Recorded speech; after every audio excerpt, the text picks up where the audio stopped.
प्रभु यीशु मसीह में मैं आपकी बहन मिसेस प्रीति कुजूर मेरे यूट्यूब चैनल पर और मेरे फेसबुक पेज पर आप सबों का बहुत बहुत बहुत स्वागत करती हूँ। परमेश्वर पिता का धन्यवाद देती हूँ कि हम लोग सब मिल करके प्रकाशित वाक्य की पुस्तक का अध्ययन कर रहे हैं। मेरे प्रिय भाई और बहनों, आप सबों का बहुत बहुत प्रभु यीशु मसीह में आपका नमस्कार करती हूँ। यीशु सहाय कहती हूँ, प्रेज द लॉर्ड कहती हूँ। प्रभु आप सबको बहुत आयत की आशीष दे। हम लोग इन दिनों में पढ़ रहे हैं प्रकाशित वाक्य की पुस्तक, उसका 13वां अध्याय का हम लोग अध्ययन कर रहे हैं। आज हम 16 पद से आगे सीखने का प्रयास करेंगे।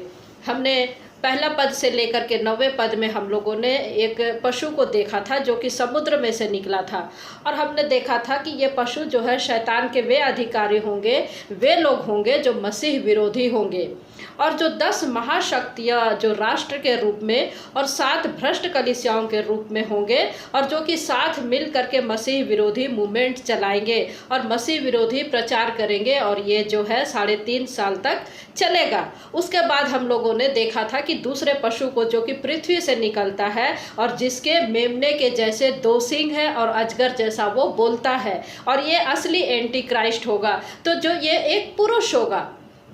अभी तक हमने देखा जो मूवमेंट चलाया गया था उसमें वो मनुष्य नहीं था, वो अलग अलग संस्थाएं थी, अलग अलग शक्तियां थी, अलग अलग पावर है, अलग अलग लोग हैं जो कि मसीह का विरोध कर रहे थे। लेकिन यहाँ पर हम लोग देखते हैं कि ये जो असली पाप का पुरुष और विनाश का पुत्र, जिसे असली मसीह विरोधी के विषय में हम जानते हैं, कहते हैं एंटी क्राइस्ट कहते हैं, ये जो है एक पुरुष है। एक पुरुष होगा जो कि प्रभु यीशु मसीह की समानता में अपने आप को लाएगा, या प्रभु यीशु मसीह की समानता में अपने आप को रखेगा और कहेगा कि मैं ही मसीह हूँ।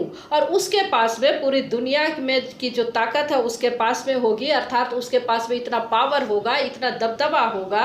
और मेरे प्रिय भाइयों और बहनों, हम जानते हैं कि वो पूरी दुनिया में चलाएगा, दुनिया को चलाएगा, क्योंकि उसके पास में, चूँकि उसके पास में स्वाभाविक रूप से हम लोग देखते हैं कि 10 राष्ट्र की महाशक्तियाँ हैं और उसका सपोर्ट है। उसके बाद में हम लोग देखते 7 भ्रष्ट कलीसियाएं हैं। तो वो छोटी मोटी शक्ति का व्यक्ति नहीं होगा, छोटी मोटी शक्ति या छोटी मोटी पावर का वो व्यक्ति नहीं होगा। यहाँ पर जो है सब मिल करके जो है उसको वीटो पावर देंगे, वीटो पावर देंगे, तमाम अधिकार उसको देंगे कि हाँ भाई, अब जो वो बोलेगा वही होगा, जो वो करेगा वही सब ठीक होगा, वो जो कहेगा वही माना जाएगा। तो ये जो मसीह विरोधी है, ये जो है वहाँ पर अर्थात यरूशलेम में एक बड़ी मूर्ति की स्थापना करेगा, ये एक घृणित वस्तु की स्थापना करेगा, या कोई सिंबल रखेगा, या फिर कोई वो हेडक्वार्टर बनाएगा, या फिर वो कोई चर्च बनाएगा, या फिर हो सकता है कि ऐसी कोई मेन सभाएं हो, कुछ भी कर सकता है। अर्थात एक बड़ा वो चीज़ वहाँ पर रखेगा, वो जो कि है मसीह विरोधी का एक बहुत बड़ा सिंबल वहाँ रहेगा, जिसको लोग माना करेंगे, और वो कहेगा कि इसकी तुम पूजा करो, इसकी तुम मान्यता करो। और जो लोग उसका विरोध करेंगे, मेरे प्रिय भाइयों और बहनों, स्वाभाविक रूप से हम लोग देखते हैं कि मसीही जो होंगे, मसीह विश्वासी होंगे, वो उसका विरोध करेंगे। तो वो उस चीज़ को समझ जाएंगे कि ये घृणित वस्तु है और इसको हमको नहीं मानना है, ये घृणित पंथ है। तो जब ऐसा कोई मसीह व्यक्ति करेगा, मसीह विश्वासी करेगा, उसको मार डाला जाएगा। जैसे यहाँ पद 15 में क्या लिखता है, 13वां अध्याय, उसे उस पशु की मूर्ति में प्राण डालने का अधिकार दिया गया कि पशु की मूर्ति बोलने लगे, और जितने लोग उस पशु की मूर्ति की पूजा ना करे उसे मरवा डाले। तो यहाँ पर हम देखते हैं कि सिंबॉलिक रूप से यहाँ पर लिखा गया है। सचमुच में वो कुछ बोलेगा नहीं, मूर्ति वो बोलेगा नहीं, लेकिन यहाँ पर उसका मतलब ये है कि वहाँ पर वो इतना शक्तिशाली चीज को बना रहा होगा कि पूरी दुनिया जो है उसका सपोर्ट करेगी कि हाँ भाई, ये चीज है जो कि बननी चाहिए, बन रही है, बहुत अच्छा है। वो स्टैचू हो सकता है, सिंबॉलिक, वो भी जो भी बनाएगा उस पर पूरी दुनिया जो है सपोर्ट करेगी कि ये जो कर रहा है बहुत अच्छा कर रहा है। तो वो उस मूर्ति को बनाने में लोग सपोर्ट करेंगे, और जो लोग विरोध करेंगे उसको वो मार डालेगा, वे सब मारे जाएंगे। तो आगे कुछ ऐसा होगा मेरे प्रिय, जिसके कारण हमारा जो है विश्वासियों का रैप्चर होना बहुत ज़रूरी हो जाएगा, रैप्चर होना बहुत ज़रूरी हो जाएगा। तो आज हम लोग इसके बाद आगे पढ़ते हैं। पद 16 क्या कहता है, उसने छोटे बड़े धनी कंगाल स्वतंत्र दास सबके दाहिने हाथ या उनके माथे पर एक एक छाप करा दी कि उसको छोड़ जिस पर छाप अर्थात उस पशु का नाम या उसके नाम का अंक हो, अन्य कोई लेन देन ना कर सके। लेन देन ना कर सके। तो अब जो ये मसीह विरोधी है, अब ये नया उत्पीड़न चालू करेगा या मसीहों को सताने के लिए एक नया तरकीब निकालेगा। अभी तक हम लोग क्या देख रहे थे कि वो लोगों को मरवाएगा। जैसे 15 पद में हम लोग क्या देख रहे थे कि लोगों को बोलेगा कि तुमको उसको मानना है, और उन्हें वो क्या करेगा कि लोग कहेंगे हाँ ठीक है, तुमको मानना है, और जो मानेगा उसको वो छोड़ देगा और जो नहीं मानेगा उसको मरवा डालेगा। तो लोग क्या करेंगे कि हो सकता है कि भाई हमको अपनी जान बचानी है इसलिए हम उसको मानेंगे, लेकिन अंदर से हो सकता है कि उसकी बात को ना माने। तो अब वो क्या करेगा, कि क्या करेगा, पूरी दुनिया में एक नया कानून को लेकर के आएगा, और क्या लेकर के आएगा कि माथे पर एक छाप करे या दाहिने हाथ में छाप दे देगा। क्या करेगा कि एक हाथ में या तो फिर माथे में एक छाप दी जाएगी, हो सकता है ये चिप लगाई जाएगी कि या कोई ऐसा सिस्टम निकालेगा जिसके द्वारा कि लोग लेन देन कर पाएंगे, कर पाएंगे, अर्थात पूरी जो दुनिया की करेंसी है, पैसे हैं, रुपये हैं, डॉलर है, पाउंड है, ये सारी चीज़ों को वो अपने कंट्रोल में रखेगा।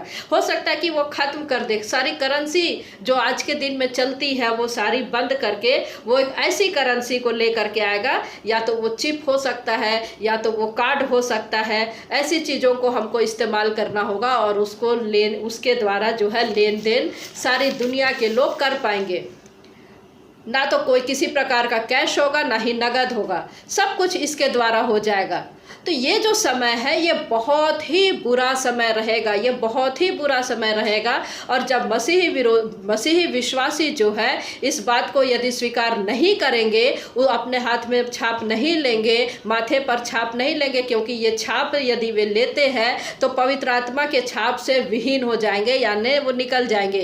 तो इसी के विषय में हमको प्रभु यीशु मसीह ने 20वां अध्याय उसका 4 पद में बहुत अच्छा से वर्णन दिया है कि जो कोई इस पशु की छाप अपने हाथ में माथे पर नहीं ली थी, वे लोग इस पुनरुत्थान के समय में पुनरुत्थान के लिए जी उठेंगे प्रभु यीशु मसीह के साथ, और 1000 साल तक राज्य करेंगे। तो हम लोग यहाँ देखते हैं कि बहुत एक बड़ा मूवमेंट यहाँ पर ये चलाएगा, जो कि ये मसीह विश्वासी होंगे उनमें एक तरह से खलबली मचेगी, एक तरह से घबराहट होगी। आप खुद अपने आप को उस जगह पर रख करके देखिए, अपने आप को रख करके देखिए मेरे प्रिय। यदि आप वो चिप नहीं लगाते हैं, यदि वो माथे पर छाप नहीं लगाते हैं, तो आपका दिनचर्या खत्म हो जाएगा, एक तरह से दिनचर्या खत्म हो जाएगा। आप किसी प्रकार की वस्तु को खरीद नहीं सकेंगे, ना ही कहीं नौकरी कर पाएंगे, ना ही बिजनेस कर पाएंगे, यदि आपने छाप नहीं लिया तो।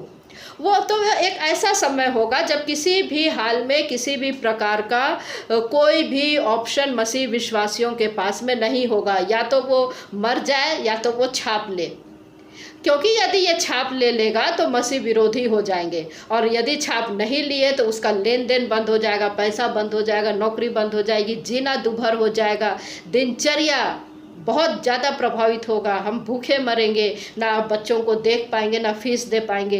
तो ये वो समय होगा जब हम मसीही विश्वासियों के पास में कोई ऑप्शन नहीं बचेगा, तो अब जो है ये समय में एक ऑप्शन रहेगा प्रभु यीशु मसीह के पास में, और प्रभु यीशु मसीह अपने लोगों को बादलों में उठा लेंगे। Hallelujah, praise the Lord. तो प्रभु अपने लोगों को इस प्रकार के क्लेश में पड़ने नहीं देगा, क्योंकि परमेश्वर प्रतिज्ञा का परमेश्वर है। वो स्वयं कहता है कि मैं इस समय में अपने लोगों को उठा ले जाऊंगा, यानी कि जब ये अर्थात एंटी क्राइस्ट जो है इस प्रकार का आदेश पारित करेगा और लोगों को सता रहा होगा और लोगों को अर्थात विश्वासियों को मारने की कोशिश कर रहा होगा, तो जितने लोग उसके द्वारा मारे गए हैं या फिर जो लोग परेशान हो गए होंगे, लेन देन की वजह से तकलीफ में हुए होंगे, उस वक्त प्रभु यीशु मसीह अपनी कलीसिया को बादलों में उठा ले जाएगा। और यही समय होगा जब रैप्चर किया जाएगा, क्योंकि हम लोग आगे देखेंगे 14 अध्याय में जब हम लोग पढ़ेंगे तो रैप्चर के विषय में हम लोग पढ़ेंगे। अब तक हमने रैप्चर के विषय में कोई स्टडी नहीं किया है, लेकिन अब इसके बाद होगा। अब और अभी रैप्चर होना जरूरी होगा, क्योंकि मसीही विश्वासियों को इसके अलावा कोई चारा नहीं होगा। यदि उन्हें उठाया नहीं गया वे विश्वासियों को, तो हम अवश्य है कि उन दिनों में हो सकता है कि छाप ले ले, और यदि छाप ले ले तो मसीही विश्वासी नहीं हो जाएंगे, नहीं होंगे। और यदि छाप नहीं ली तो हमको किसी भी प्रकार का लेन देन नहीं कर पाएंगे। तो एक बहुत ही भयानक स्थिति को हम लोग यहाँ पर देखते हैं, बहुत ही भयानक, मसीही विश्वासियों के लिए एक बहुत बड़ा सताव को हम लोग यहाँ पर देखेंगे। तो अब आगे 18 पद हमको क्या कहता है, ज्ञान इसी में है जिसे बुद्धि हो वह इस पशु का अंक जोड़ ले, क्योंकि वह मनुष्य का अंक है और उसका अंक 666 है। मेरे प्रिय यूहन्ना को यहाँ दर्शन मिल रहा है, ये अंक 666 है मसीह विरोधी का। तो मेरे प्रिय ये भविष्य की बातें हैं, ये भविष्य में ऐसी बातें यदि निकल करके आती है तो आप समझ जाए कि एंटी क्राइस्ट का समय है, और ये छाप उसी का है, ये अंक उसी का है, ये सिंबल उसी का है, ये इंडिकेट उसी को दिखा रहा है, ये हमें बताया जा रहा है, ताकि हम और आप जो मसीही विश्वासी है ये समझ जाए कि ये चीज़ जो है हमको माथे पर या दाहिने हाथ में लेना है या नहीं लेना है, क्योंकि इसका अंक यहाँ स्पष्ट रूप से लिखा गया है 666। कई लोग आकलन कर रहे थे, हम लोग देखते हैं कि पिछले दिनों में भी RIFD की जो चीफ है उसकी हम लोग देखते हैं 666 अंक है। लोग आकलन कर रहे थे कि ये एंटी क्राइस्ट हो सकता है करके, वीजा को लेकर के हम लोग देख रहे थे कि कई लोग आकलन लगा रहे थे, हवा फैली थी कि ये जो है मसीह विरोधी हो सकते हैं। आधार कार्ड जब हमारा बन रहा था उस समय भी बहुत से लोग अंदाज़ा लगा रहे थे कि अब जो है धीरे धीरे एंटी क्राइस्ट का समय आ रहा है और आधार कार्ड हो सकता है कि ये चिप हमारे हमको दिया जा रहा है। लेकिन प्रिय हम लोग इसको देखते हैं कि जब 18 पद में हम लोग को यूहन्ना साफ तौर से बता रहा है कि ज्ञान इसी में है जिसे बुद्धि हो वह इस पशु का अंक जोड़ ले, तो किसी प्रकार का कोई कंफ्यूजन यहाँ पर हमको नहीं दिखता है, कोई अटकले की बातें यहाँ पर नहीं होगी। मसीही विश्वासी जो है आसानी से समझ जाएंगे कि ये जो छाप है, ये जो चिप है या तो ये छाप है, ये आसानी से समझ जाएंगे कि किस प्रकार का अंक है जो जोड़ा जा सके। किसी प्रकार का यहाँ पर डाउट नहीं होगा, किसी प्रकार का तर्क वितर्क नहीं होगा, किसी प्रकार का मतभेद नहीं होगा। मैं और आप आसानी से ये समझ सकेंगे। मनुष्य का अंक है, क्या कहता है, मनुष्य का अंक है और उसका अंक 666 है। 666 आप आसानी से इसको जोड़ पाएंगे। तो मेरे प्रिय यहाँ हमने मसीह विरोधी का जो वर्णन को देखा, ये समझ होगा, ये समय होगा कि ये जो है अंत का समय है। जो हम अभी वर्णन देख रहे हैं तो ये समय होगा कि ये अंत का दिन खत्म हो जाएगा और 7 साल का जो महाक्लेश बीतने के बाद में ये मसीह विरोधी खुद ही आएगा। इस प्रकार से पूरी दुनिया में मसीह का विरोध करेगा और अपनी छाप को लगवाएगा, अपनी पूजा को कराएगा, वो कराना चाहेगा, और जो लोग नहीं करेंगे उसको वो मरवा डालेगा। लेकिन परमेश्वर पिता का धन्यवाद हो कि परमेश्वर ने हमें क्रोध के लिए नहीं वरन उद्धार के लिए ठहराया है। क्रोध के लिए नहीं वरन उद्धार के लिए हमको ठहराया है, और प्रभु ऐसे समय में अपने लोगों को नहीं छोड़ेगा और उन्हें अपने साथ बादलों में उठा ले जाएगा। तो इस प्रकार से मेरे प्रिय भाइयों और बहनों हम 13वां अध्याय को यहाँ पर समाप्त करते हैं।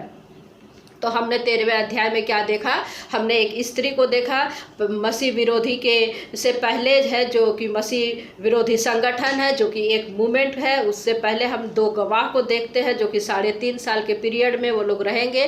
तो इसको जब हम पूरे ओवरऑल तरीके से जब हम लोग देखते हैं, यहाँ पर हम लोग देखेंगे कि जो पहला कोई शक्ति उठेगी जो कि इस धरती पर अपना प्रभाव डालने की कोशिश करेगी, वो अपना 5वीं मुहर के फूके जाने से जो पीड़ा होगी उसके द्वारा दी जाएगी, वो अपना पीड़ा को देगा। उसके बाद में हम लोग देखते हैं कि उसकी जो शक्ति के द्वारा बहुत बड़ा आतंकवाद का रूप लेगा, जो कि 20 करोड़ से ज़्यादा जो फौज है उसको दिखाई जा रही है यहाँ, जो समस्त मानव जाति को आतंकवाद से प्रभावित करेगा। और 1/3 लोग जो है या 1/3 मनुष्य उसमें मारे जाएंगे। उसके बाद में हम लोगों ने देखा कि 7 तुरही फूंकी जाएगी और 7वीं तुरही फूंके जाते ही 3.5 साल का जो है महाक्लेश का समय लगेगा, जिसमें परमेश्वर अपने 2 गवाहों को इस धरती पर भेजेगा और वे 3.5 साल तक भविष्यवाणियां करेंगे। और साथ ही साथ जो मसीह विरोधी शक्ति होगी, जो अथाह कुंड का राजा है, उसका विरोध, उसका जो है 2 गवाहों का वो विरोध करेगा और उन 2 गवाहों पर वो जय पाएगा और वो 2 गवाहों को वो मार डालेगा। लेकिन पूरी दुनिया उनको जिंदा होते हुए देखेंगे। दोनों गवाहों को जो है पूरी दुनिया जिंदा होते हुए देखेंगे और वे लोग बादलों पर उठा लिए जाएंगे, दोनों गवाह। और एक बार से यहाँ पर हम लोग देखते हैं फिर से जो है परमेश्वर के लोग जो है परमेश्वर की महिमा करने लगेंगे। तो इस प्रकार से जो उस अथाह कुंड का राजा है, वो जो शक्ति है, उसको एक बहुत बड़ा झटका लगेगा यहाँ पर। फिर हम लोग जो देख रहे हैं, फिर अगला जो है 3.5 साल का जो पीरियड है, वहाँ पर 10 बड़े राष्ट्र मिल करके उस 7 भ्रष्ट कलीसिया को सपोर्ट करेंगे और जिनसे उन 2 गवाहों को मारा था और उनके जो सपोर्ट करके 3.5 साल तक जो एक मूवमेंट चलाएंगे, पूरी दुनिया में झूठी शिक्षाओं को फैलाएंगे, झूठी शिक्षा का प्रचार होगा और उन्हीं में से एक बहुत बड़ा शक्ति या मनुष्य उत्पन्न होगा जो कि मसीह विरोधी होगा, जो अपने आप को मसीह कहेगा और उसके पास में पूरी पावर रहेगी, पूरी ताकत रहेगी, क्योंकि उसके साथ में 10 राष्ट्र है और 7 कलीसिया है और वह एक बहुत बड़ा चिन्ह या मूवमेंटो रखेगा या पवित्र स्थान पर, जिसको प्रभु यीशु मसीह जो है घृणित वस्तु कहते हैं। दानियल की नबी की पुस्तक में भी हम लोग देखते हैं कि वो घृणित वस्तु है। तो उसको वो खड़ा करेगा और लोगों से कहेगा कि तुम इसकी मानो, तुम इसकी पूजा करो, तुम इसकी आज्ञा मानो, तुम इसकी मान्यता करो, और जो मानेगा वो बचेगा और जो नहीं मानेगा वो मार डाला जाएगा। उसके बाद फिर हम देखते हैं आगे कि वो अपना अंतिम हथियार चलाएगा। हर एक मनुष्य के माथे पर दाहिने हाथ में अपने अंक की छाप लगाएगा और जो लगाएगा वो पूरी दुनिया में लेन देन कर सकेगा, दिनचर्या में जी पाएगा, और जो नहीं लगाएगा उसके लिए बहुत मुश्किल हो जाएगा। और यही वो समय रहेगा जब कलीसिया प्रभु से मिलेगी, अर्थात रैप्चर किया जाएगा। तो ये सारी बातें हम 13वें अध्याय में देखते हैं। तो ये सारे फेस जो है ख़त्म होते हैं यहाँ पर। तो हमने इसको 3 चरण में हम लोगों ने देखा था। पहला चरण क्या था? पहली मुहर खोले जाने से लेकर के 6वीं मुहर तक। दूसरा चरण हमने देखा था 7वीं मुहर के खोले जाने पर, और 6वीं मुहर के खोले जाने से लेकर के 6वीं तुरही फूके जाने तक का ये जो है दूसरा चरण है। और तीसरा और आखिरी चरण है कि 7वीं मुहर के फूके जाने के बाद जो मसीह विरोधी का समय है, या फिर 6वीं मुहर के खोले जाने के बाद में जो हम लोग देखते हैं, जो ये महाक्लेश की जो काउंट है वो 7 साल का जो है वो समय है। उसके बाद फिर हम एंटी क्राइस्ट को देखते हैं, फिर उसके बाद में हम रैप्चर को देखते हैं। तो मेरे प्रिय भाइयों और बहनों, तो ऐसा ये सारी रैप्चर होते ही सब कुछ खत्म हो जाएगा, अर्थात रैप्चर हो गया, अर्थात अनुग्रह उठा लिया जाएगा, मसीह की कलीसिया उठा ली जाएगी। अब इस धरती पर केवल और केवल परमेश्वर का क्रोध ही क्रोध बाकी रह जाएगा, जिसको हम 16वें अध्याय में हम परमेश्वर का जो 7 प्रकोप के कटोरे हैं उसको देखेंगे। बहुत ही ये दिलचस्प बातें हैं, आप इसको अवश्य ही सुने, अवश्य ही सीखें। हम देखेंगे कि इस धरती पर जो डाली जाएगी परमेश्वर के 7 प्रकोप, फिर एंटी क्राइस्ट का साम्राज्य को हम देखेंगे कि वो कैसे खत्म होगा और उस समय में कैसे परमेश्वर अपना कार्य करेगा। हम लोग देखेंगे 14 अध्याय 15 अध्याय में हम लोग आगे देखेंगे, कटोरों को देखेंगे। 17 अध्याय में बड़ी वेश्या को हम लोग देखेंगे, बेबीलोन का पतन को देखेंगे, फिर प्रभु यीशु मसीह का दूसरे आगमन को हम लोग देखेंगे। तो मेरे प्रिय भाइयों और बहनों, रैप्चर अलग चीज़ है और द्वितीय आगमन अलग चीज़ है। इसको आप आने वाले जो हम क्लास में सीखेंगे, रैप्चर की जो कितनी थ्योरीज है उसके विषय में हम लोग सीखेंगे। तो आप अवश्य ही बने रहें, क्योंकि ये बहुत ही गंभीर विषय है, भविष्यवाणी की पुस्तक है। जो इसको पढ़ेगा वो सचमुच में परमेश्वर के करीब आ पाएगा और उसका जीवन बदलेगा। और यदि आपको समझ में नहीं आता है, आप बार बार सुने, बार बार सीखें और उसको सीखते जाएं। हो सकता है कि इतना गहरी डीपली मैसेज, इतनी गहरी स्टडी है कि हो सकता है कि वर्तमान में आपको समझ में ना आए, फिर भी आप सुनते रहें और सीखते रहें। जब आप सीखेंगे, आने वाला पूरे बुक को जब आप पढ़ लेंगे, सीख लेंगे, आपको समझ में आ जाएगा कि किस क्लास का शिक्षा आपने नहीं सीखा था उसका अर्थ क्या हो सकता है, जो आपको समझ में नहीं आया था उसका अर्थ क्या हो सकता है, आपको बाद में समझ में आएगा। तो इसलिए आप सुनते रहें और सीखते रहें मेरे प्रिय भाइयों और बहनों। रैप्चर अलग है और द्वितीय आगमन प्रभु यीशु मसीह का वो अलग है। इसको हम अगला जब हम 14 अध्याय में आएंगे तब हम लोग इसको देखेंगे। तो परमेश्वर पिता इन वचनों के द्वारा हम में से प्रत्येक को आशीष दे। हम 13वें अध्याय को पूरा कंप्लीट कर लिए हैं, अब आगे हम नेक्स्ट क्लास में हम इसको सीखेंगे। तो परमेश्वर पिता इन वचनों के द्वारा हम में से प्रत्येक को आशीष दे। जय मसीह की। Praise the lord. यीशु सहाय। प्रभु आशीष दे।